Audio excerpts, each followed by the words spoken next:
Hi, everyone. My name is Aaron Choi. I'm a senior consultant here with Capco. And today we have Lovell Hodge, Vice President of Data and Adaptive Intelligence with Munich Re, joining us today. Lovell, thank you so much for taking the time, and it truly is a pleasure to have you join us today. Thank you for having me. Awesome. I'm just going to get right into it. So data and analytics are still a major area of opportunity and focus for financial services organizations. We've seen a lot of advancement in the technology, but it still really doesn't address some of the limitations or some of the key limitations related to integration and automation. One of the key trends for 2020 and beyond that we've seen at Capco is data collaboration.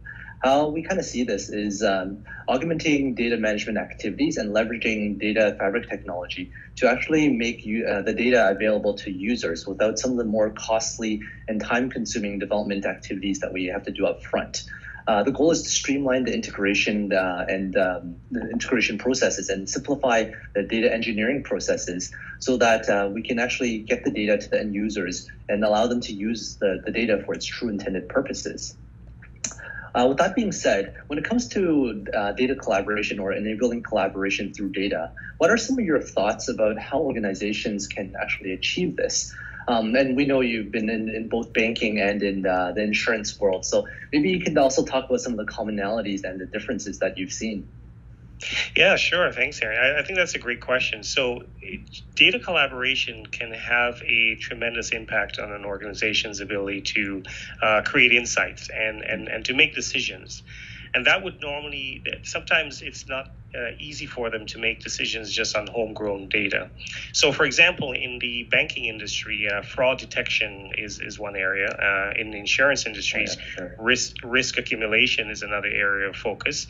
But more generally, market and customer behavior assessments to enable cross-sell and upsell provide opportunities as well. So data collaboration can be achieved through third-party escrow services, or even through data processors that may not be in the business primarily of offering those escrow services, right? But they are trusted, independent third-party host of that or processor of that data. And in some cases, some companies, collaborate directly where they can agree to do that and share data on their own. But in all situations, the parties must thoroughly understand and adhere to regulatory compliance, security, privacy, and policies and guidelines. That's paramount and really important. And the insurance and banking industries are not that dissimilar with the needs of data collaboration.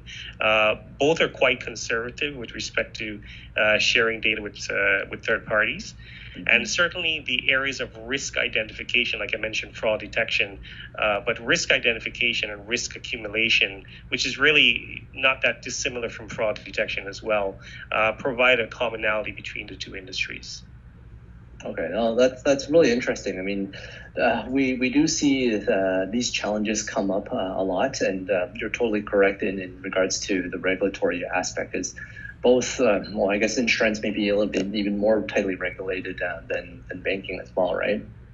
That's correct. A lot of the data we collect is obviously very specific to and private. So, yep, so very much so. Okay, that's awesome. Thanks for sharing that. So I'm going to deviate a little bit about this and talk a little about advanced analytics and AI. And we know that you're totally an expert in this field, and you actually have a PhD in AI. So I guess what do you feel some of the biggest data management opportunities or challenges that need to be addressed to actually enable the true pursuit of advanced analytics or artificial intelligence?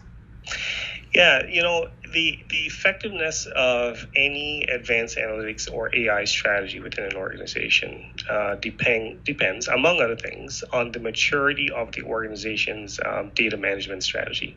Because data is key; it's the raw material that they utilize.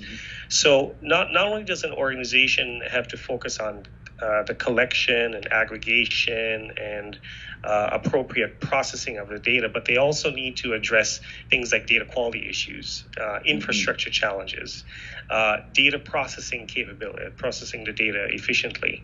Curation is another thing that we have to think about. And also we have to, because we go from raw data to data that we can utilize, the refinement capabilities important as well. On top of that, organizations have to think about talent. So the right talent to harness information from that data and also apply the right AI and analytics paradigms to meet their business objectives. So all of these data management related opportunities and challenges need to be addressed, at least to varying degrees. Before an organization can consistently, I would say, recognize ROI from an advanced analytics and AI strategy. Oh, no, for sure. And I think in our white paper, we talk about data collaboration as a technology, as a means to address a lot of these things up front, right? You know, the data quality issues, privacy and security, and the data cleansing, all these things. We're hoping that data collaboration technology, that's one of the reasons why we think data collaboration technology is so big. It's to help streamline all these things, right? So, I mean, maybe even after that, you actually have to understand your data a little bit more and have deep understanding into what you're actually using the data for. That's going to probably be the best input to your analytics models, right? That's correct. The domain expertise is absolutely important to the success as well. Oh, no, for sure. Okay, no, that's actually really interesting. One of the major pain points that we've seen with organizations, it's actually the inability to streamline the integration of data. So it's kind of like related to what we talked about earlier, where some of the challenges are actually getting the data in and making sure it's like clean and whatnot, right, for analytics. So the inability to streamline the integration of this data and provide a unified platform for analytics, it's something that the organizations have a challenge with. How do you feel organizations can actually solve for this? Yeah, a lot of organizations are looking at cloud services where possible to actually solve this problem. The cloud services come with a variety of tools to help exactly that, to streamline the data and the integration activities and make it much more cost effective. All of the major cloud providers offer fairly similar services, but they obviously go by different names. But ultimately, as a base capability, an organization will need to think about data storage. So whether that be a lake or warehouse type of construct, ETL, the extract, transform, and load capabilities, and some sort of operational data store capability where they can store the data that they use for downstream reporting. So they need to do that as a base before they can leverage the data for reporting and analysis downstream. In the past, these capabilities would have called for a significant investment in on-premise hardware and systems and support, but not anymore. I think the cloud services do offer the majority of these capabilities, and the basic infrastructure can be defined and implemented in a matter of hours through the cloud services. Although that's definitely going to help with this. I mean, do you see anything that in terms of like putting data into the cloud? Do you still see any risk? Because I mean, I know that banks a while back they were somewhat reluctant to put all the data up into the cloud. It's just because of like some of the privacy concerns and whatnot. Do you still feel that this is an issue for putting data into the cloud? Yeah, I would say it's a consideration, not necessarily an issue. Typically speaking, the financial institutions would shy away from multi-tenant cloud situations where we're sharing storage with other companies, stuff like that. It doesn't mean so. It traditionally we know that these industries are conservative, but if it's not a multi-tenant, it's a single-tenant situation. We have seen situations where banks can and other financial institutions can readily export their data to those secured environments. Okay, no, for sure. And I guess maybe while we're on this topic, it's actually a great segue into our next question about data exchanges. So another area of growth that we've seen for 2020 and beyond is the role of data exchanges. What type of role do you see data exchanges playing in organizations for the future? Maybe currently for the future, what type of value do you think they provide, if any at all? Yeah, I do see them providing a lot of value actually, and they actually are on the rise, and I think in the future they will become an integral part of any business to customer engagement. So here's the key. So data exchanges allow us to move away from what we call a basic sales pitch. In other words, I have something to sell, and I will convince you that you need it. The more effective strategy is understanding the customer needs specifically and creating a personalized product for the customer. So this can lend itself to automation quite easily. And you can already see companies like Amazon taking advantage of that capability. Oh, yeah. But right, so generally companies can do okay by relying on the data they generate to improve their sales. But if they were to augment their homegrown data with data from a data exchange, the chances are that they can have a much more significant impact on their revenue.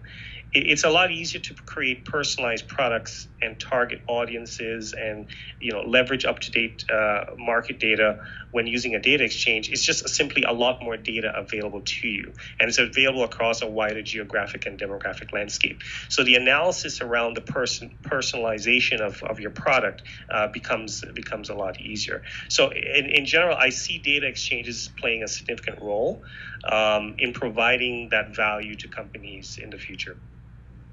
Well, that's awesome. Do you think that banks and insurance companies, or I guess maybe in general financial services companies, do you think they'll be leveraging these types of data exchanges to do their analytics on top of I think they do already. Okay. Not necessarily to the extent possible, right? But certainly, I believe a lot of institutions are playing and starting to play in this space. And no one wants to leave the competitive edge to someone else. So you probably see an upswing in that in the near future as well. Awesome. Definitely. I mean, we've seen a lot of trends where, like, once one company does something, it's like, okay, we got to do it as well. Right. We don't want to be left behind, right? Yeah. Okay. So I think we have time for one last question. And it's going to be an interesting one just because 2020 was a very interesting year. It's been uniquely challenging for us as individuals and as companies as well. Is there anything from 2020 any developments that have actually surprised you or have excited you? What are you looking forward towards the end of 2020? And maybe you could talk about some of the key trends and opportunities that you see. Yes, well, 2020, for a number of reasons, COVID being one of them, is definitely one for the history books. I have personally been surprised and excited at a few things. First of all, there has been a significant shift to online sales and online business online conducting of business. And I believe this will radically change the brick and mortar paradigm going forward, to be honest.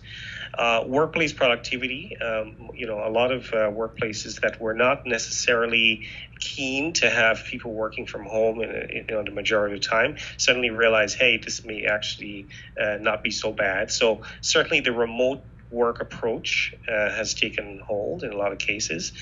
Information security is another area where there's a huge focus, and a lot of this is driven by the increase in cybercrime, unfortunately, but it's really as a result of the significant increase in online activity due to the fact that we are in a pandemic.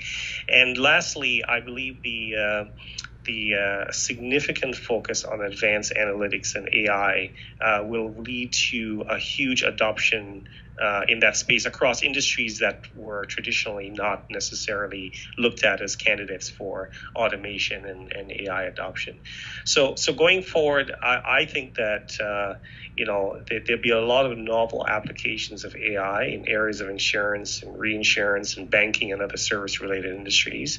We'll see new ways of working together and collaborating. Certainly, there are tools on the market now that certainly support that, and that will happen across different areas of expertise. So the combination of different areas of expertise usually leads to new products and services.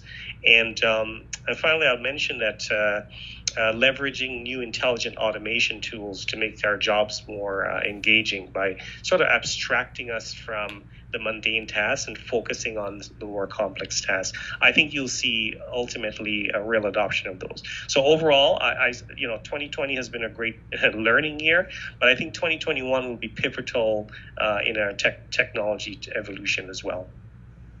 Okay, no, that's perfect. I mean, I totally agree with you on all the points there. I mean, we've seen that a lot of the business, especially our clients, they've had to shift in the way they kind of work and focus on all the areas that you touched upon. And I mean, it is a unique year for everyone. So I mean, we just have to see how it kind of plays out for the rest of 2020 and 2021 and beyond, right? That's correct. Yes. Awesome. Okay, so Lovell, thank you so much again for your time, and thank you for joining us today. And I'm sure we're going to see you soon. My pleasure. Thank you so much.